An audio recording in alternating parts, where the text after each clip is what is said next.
রবিবার সকাল থেকে কুয়াশার চাদরে ঢাকা পড়েছে আলিপুরদুয়ারের বিস্তীর্ণ অঞ্চল।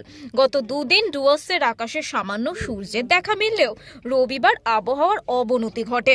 শনিবার সারা রাতের প্রচণ্ড কুয়াশার পর রবিবার ভোরবেলাতেও কুয়াশার দাপট জেলা জুড়ে। প্রায় 12টা পর্যন্ত কুয়াশার মোড়কে সারা আলিপুরদুয়ার ঢেকে রয়েছে।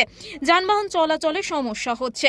31 নম্বর জাতীয় সড়কে কুয়াশার জন্য দূরপাল্লার গাড়িগুলো সময় মতো যাত্রী নিয়ে গন্তব্যস্থলে পৌঁছাতে পারছে না।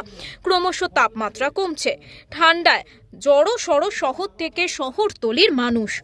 অসুবিধা হচ্ছে, চালকদের প্রচুর অসুবিধা। যাত্রীরা ঠিকঠাক সময় পৌঁছতে পারছে না, লেটে পৌঁছচ্ছে। আচ্ছা, এরকম যদি ঠান্ডা থাকতেই থাকে তবে কি আপনাদের অসুবিধা হবে? আরো অসুবিধা তো হবে, চলাচল রাস্তাঘাট দেখা যাচ্ছে না, দূরের থেকে 4-4টা লাইট লাগে চলা যাচ্ছে। আলিপুরদুয়ার থেকে শঙ্কর সেনগুপ্তের রিপোর্ট, ওঙ্কার বাংলা।